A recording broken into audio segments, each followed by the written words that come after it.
The files in this video are not theories. They are not leaks from anonymous sources. They are not speculation. Every claim you are about to hear comes from one of the following: a declassified government document, a congressional hearing transcript, a federal court ruling, or an official government report. 6 cases, 5 decades, all documented, all official. File 1, the Pentagon Papers. Washington, D.C., June 13, 1971.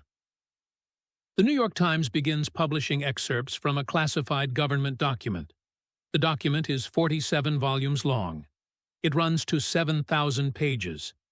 It was commissioned by the Secretary of Defense in 1967 and classified top secret. It describes, in precise detail, how 4 American presidents systematically lied to Congress and to the public about the Vietnam War. The document is called History of U.S. Decision-Making in Vietnam, 1945 to 1968. It will become known as the Pentagon Papers. The study was commissioned by Robert McNamara, the same Robert McNamara who was publicly advocating for escalation of the war while privately receiving reports that the war could not be won. McNamara ordered the study in 1967. He did not tell President Johnson he had ordered it. What the study found was documented. In 1965, the Joint Chiefs of Staff concluded that bombing campaigns against North Vietnam had failed to achieve their objectives. The report says this directly. In 1966, the CIA produced assessments indicating that military escalation was not changing the fundamental political situation. In 1967, the year McNamara ordered the study, internal documents show that senior officials believed the war effort was failing. None of this was communicated to Congress. None of it was communicated to the public. Between 1964 and 1971, 58,220 American soldiers died in Vietnam. The man who leaked the Pentagon Papers was Daniel Ellsberg. Ellsberg had worked for the Rand Corporation and the Department of Defense. He had read the full study. In 1971, he provided copies to the New York Times and the Washington Post. The Nixon administration obtained a court injunction stopping publication. The case went to the Supreme Court in 15 days. On June 30, 1971, the court ruled 6-3 in favor of publication. Nixon's response went beyond the courts. White House recordings show Nixon personally discussing plans to discredit Ellsberg. A covert unit was formed inside the White House. They broke into the office of Ellsberg's psychiatrist looking for damaging personal information. The unit was called the Plumbers. Ellsberg was charged under the Espionage Act of 1917. He faced 115 years in prison. In 1973, the judge dismissed all charges after it emerged that the Nixon administration had engaged in illegal government misconduct against Ellsberg, including illegal wiretaps and the psychiatrist break-in. The full 47-volume study was declassified in June 2011 by the National Archives, 40 years after publication. The study established, in the government's own words, that the United States government had made decisions about the Vietnam War based on political considerations, not military reality, and had concealed those decisions from Congress and the public for more than a decade. No member of the executive branch was prosecuted for this deception. McNamara resigned in 1967. He published a memoir in 1995 in which he stated that the war had been wrong and that he had known this earlier than he acknowledged. He died in 2009. 58,220 names are on the Vietnam Veterans Memorial in Washington, D.C. File 2, the Gulf of Tonkin. Washington, D.C., August 4, 1964. President Lyndon Johnson addresses the nation. He states that American naval vessels in the Gulf of Tonkin have been attacked, for the second time in 3 days, by North Vietnamese torpedo boats. He is requesting authority from Congress to respond with military force. On August 7, 1964, Congress passes the Gulf of Tonkin Resolution. It authorizes the President to use military force in Southeast Asia without a formal declaration of war. The vote is unanimous in the House. In the Senate, 2 senators vote against it. The first attack, on August 2nd, was real. North Vietnamese torpedo boats engaged the USS Maddox. 3 torpedo boats were damaged. No American casualties. The second attack, on August 4th, did not happen. This is not a contested historical interpretation. This is the conclusion of the National Security Agency's own internal study, written in 2001 by NSA historian Robert Hanyok and classified top secret until 2005. Hanyok's study examined NSA signals intelligence from the night of August 4th. His conclusion: the intercepts that were used to confirm the second attack were selectively chosen. Signals that contradicted the attack, signals that suggested no attack had occurred, were omitted from the reports sent to Washington. The study uses the phrase deliberate distortion to describe what happened to the intelligence. On the night of August 4th, the crew of the USS Maddox itself reported uncertainty. The ship's commander sent a message stating that many of the sonar reports were likely false. This message was received in Washington. It was not passed to the decision-makers. Secretary of Defense McNamara testified before Congress about the attack on August 6th. He did not mention the doubts expressed by the ship's own crew. He did not mention that the commander had questioned whether any attack had occurred. The Gulf of Tonkin Resolution became the legal basis for the entire American military involvement in Vietnam. It was not repealed until 1971, by which point 58,000 Americans were already dead. In 2003, Robert McNamara stated directly in a documentary film that the second Gulf of Tonkin attack did not happen. He was 86 years old. No one was prosecuted. No resolution was introduced to censure the officials involved. The resolution itself was not formally invalidated. It was simply repealed, years after it had served its purpose. The NSA's internal history of the Gulf of Tonkin was declassified in November 2005. 41 years after the vote that sent the United States to war. File 3. Watergate. Washington, D.C., June 17, 1972. At 2:47 in the morning, 5 men are arrested inside the headquarters of the Democratic National Committee at the Watergate complex. They are carrying electronic surveillance equipment and cameras. 4 of them carry consecutively numbered $100 bills. All 5 have connections to the committee to re-elect the president. Richard Nixon will win re-election in November 1972 with 61% of the popular vote. It will be one of the largest electoral victories in American history. Within 2 years, he will resign the presidency in disgrace. The break-in was not an isolated act. It was part of a broader program of political espionage and sabotage run out of the White House. The Senate Watergate Committee, which began hearings in May 1973, documented this in 17 volumes of testimony and evidence.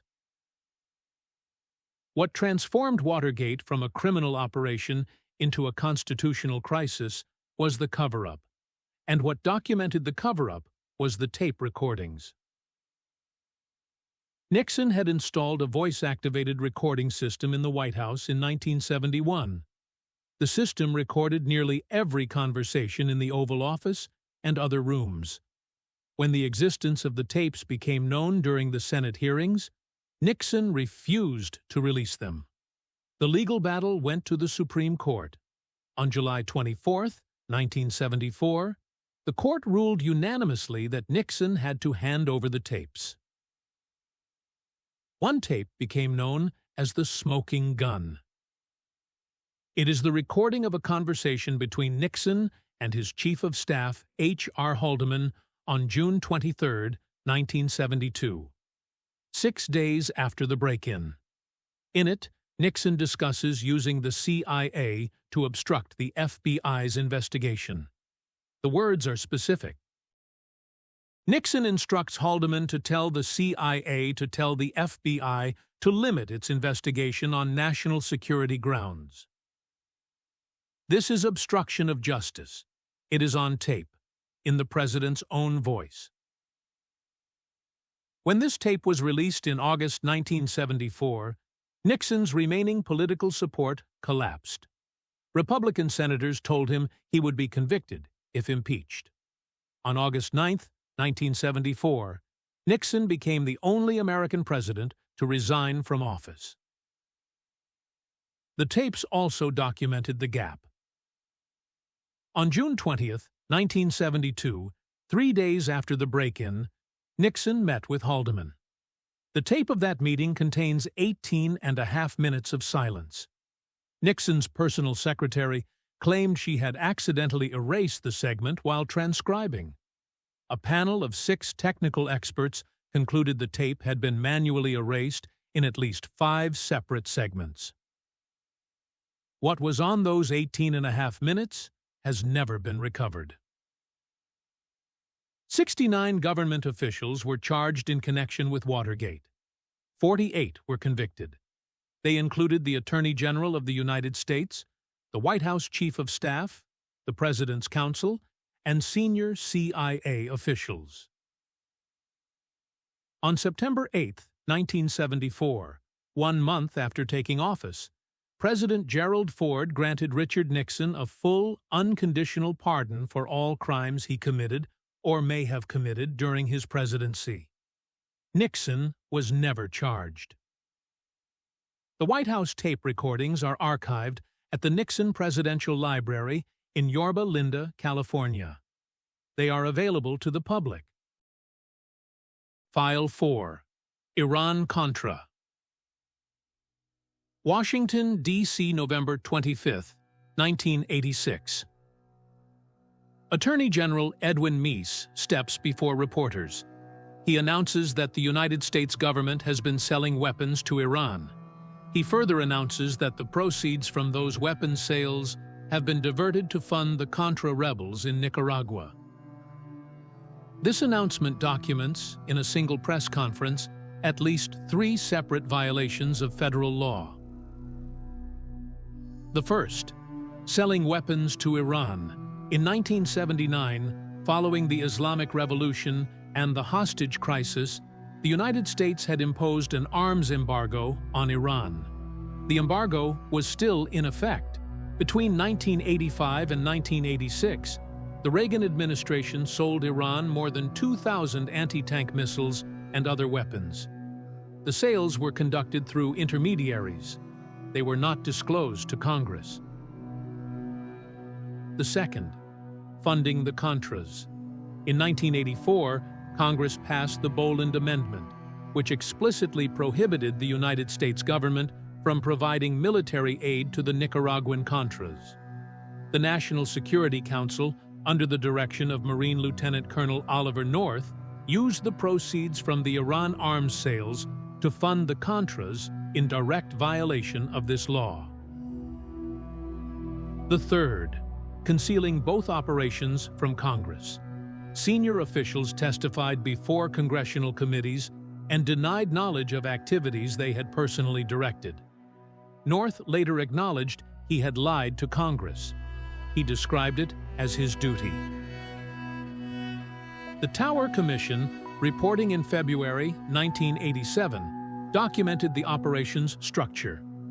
The independent counsel investigation led by Lawrence Walsh and concluding in 1994, ran to nearly 3,000 pages. Walsh charged 14 individuals. 11 were convicted. On Christmas Eve, 1992, President George H.W. Bush pardoned 6 individuals convicted or charged in the Iran-Contra investigation, including former Secretary of Defense Caspar Weinberger, whose trial was scheduled to begin in January 1993, and who possessed diaries that Walsh wrote might have implicated Bush himself. Walsh's final report stated directly that the pardons had undermined the investigation. But Iran-Contra contained a third layer. In 1998, the CIA's Inspector General released a report on the agency's knowledge of drug trafficking by Contra networks during the 1980s. The report confirmed that the CIA had received information indicating that Contra organizations were involved in cocaine trafficking. It confirmed that this information was not consistently reported to law enforcement. It confirmed that in some cases, CIA officers continued working with individuals after receiving this information. This was not a fringe document. It was an internal CIA investigation written by the CIA's own Inspector General. Journalist Gary Webb published his investigation into the CIA Contra cocaine connection in 1996 in the San Jose Mercury News. The story was aggressively discredited by major American newspapers. Webb's career was destroyed. He was found dead in 2004 with 2 gunshot wounds to the head. The death was ruled a suicide. In 2016, the CIA's own records confirmed the core of what Webb had reported. Walsh's Iran-Contra report concluded with a specific finding. It stated that the investigation had uncovered a systemic disregard for the rule of law within the executive branch. It named the president. It named the vice president. No sitting official was imprisoned. The pardons ensured this. File 5. The CIA Torture Program. Washington, D.C., September 11, 2001. In the days and weeks that follow the attacks, the CIA begins constructing a detention program unlike anything it has operated before. Detainees will be held in secret facilities in countries outside the United States. They will be subjected to interrogation techniques that have not been approved by the Department of Justice, have not been disclosed to Congress, and in several cases have never been used by any American government agency. The Senate Intelligence Committee spent 4 years investigating this program. Its staff reviewed more than 6 million pages of CIA records. The final report ran to 6,700 pages. The executive summary, 525 pages, was declassified and released on December 9, 2014. What the report documented is specific. 119 individuals were confirmed as having been held in CIA custody. The report states that at least 26 of them were wrongfully detained, held based on insufficient grounds. The techniques used included sleep deprivation for periods of up to 180 hours. Detainees were kept in small confined boxes. They were subjected to rectal feeding and rectal rehydration. Procedures, the report states, had no documented medical necessity. 3 detainees were subjected to waterboarding. One of them was waterboarded 183 times. The CIA told the White House, the Department of Justice, and Congress that these techniques were necessary and effective. The Senate report examined this claim against the CYA's own internal records. Its conclusion: the techniques did not produce unique intelligence. In every case the report examined, information attributed to enhanced interrogation had either already been obtained through other means or could have been obtained through standard interrogation. The CIA misled oversight bodies about the program's scope and results. This is the report's finding, based on the CIA's own documents.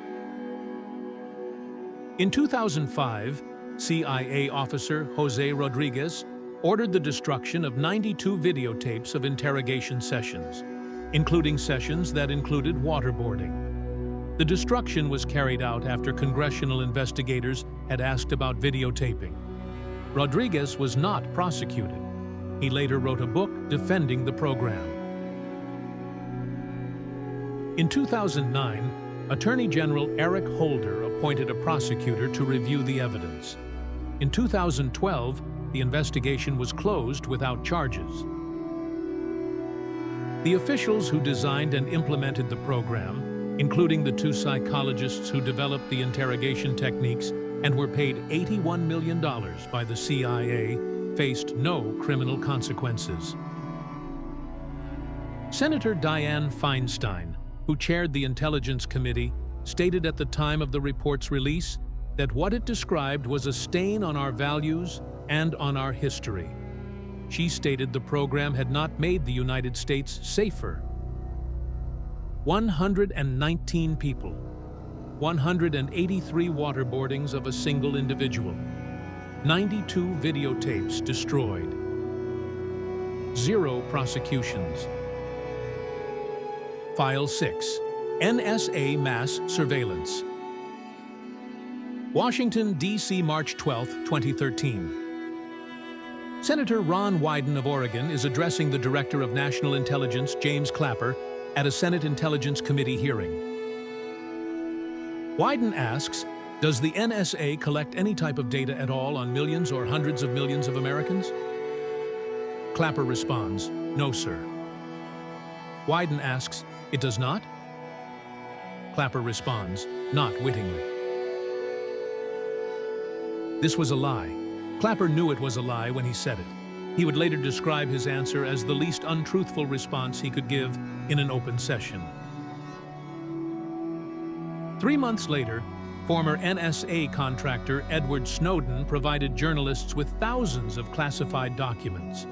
Among them was a court order issued by the Foreign Intelligence Surveillance Court on April 25, 2013. The order directed Verizon Business Network Services to provide the NSA on an ongoing daily basis all call detail records for communications between the United States and abroad, and wholly within the United States, including local telephone calls. The order covered all customers, millions of people. It said so directly. This was not an isolated order. It was one in a series dating back to at least 2006. The NSA had been collecting the phone records of virtually all Americans on a bulk basis for years. The legal authority claimed for this program was Section 215 of the Patriot Act, a provision intended to allow the FBI to obtain business records relevant to specific terrorism investigations. Snowden's documents revealed a second program, PRISM.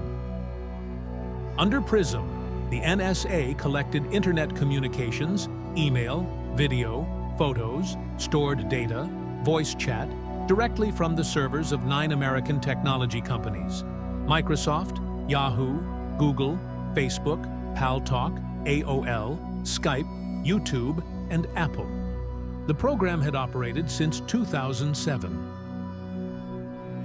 The Foreign Intelligence Surveillance Court, the secret court that approved all of this, had issued its rulings without the knowledge of the public, without the knowledge of the targets, and with only one side presenting arguments.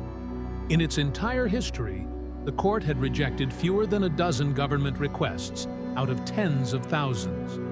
A federal judge sitting on a different court described it as functioning as a rubber stamp. On September 2, 2020, the United States Court of Appeals for the Ninth Circuit ruled that the NSA's bulk phone records collection program was illegal, and that senior government officials who had publicly defended it as lawful had known it was unlawful. The court further found that the program had not produced the terrorism leads its defenders had claimed. The program had been ongoing when James Clapper told Congress it did not exist. Clapper was not prosecuted for lying to Congress. He was not removed from office. He retired in January 2017. Senator Wyden formally requested a criminal referral. The Department of Justice did not pursue charges. Lying to Congress is a federal crime. It carries a penalty of up to 5 years imprisonment. Edward Snowden, who revealed that Clapper had lied, remains in exile. He was charged under the Espionage Act in 2013. The charges have not been withdrawn. 6 cases. The dates span 1964 to 2014. 5 decades. 58,000 Americans died in a war prosecuted on the basis of an attack that did not happen, after a decade of classified reports showing the war could not be won. A president recorded himself committing obstruction of justice. 48 of his officials were convicted. He was pardoned. Weapons were sold to a sanctioned nation. The profits funded an illegal war. The cocaine connection was confirmed by the CIA's own Inspector General. 6 officials were pardoned on Christmas Eve. 119 people were tortured in secret facilities. 92 videotapes documenting the torture were destroyed. No one was prosecuted. The Director of National Intelligence lied to Congress about a surveillance program that a federal appeals court would later find illegal. He was not charged. In every case covered in this video, the relevant documents are available to the public. The Pentagon papers are at the National Archives. The NSA Gulf of Tonkin study is at the NSA's own declassification office. The Watergate tapes are at the Nixon Presidential Library. The Walsh Report is archived by the Federation of American Scientists. The Senate Torture Report is on the Intelligence Committee's website. The Foreign Intelligence Surveillance Court orders are public court records. They are not secrets. They are the public record. Draw your own conclusions.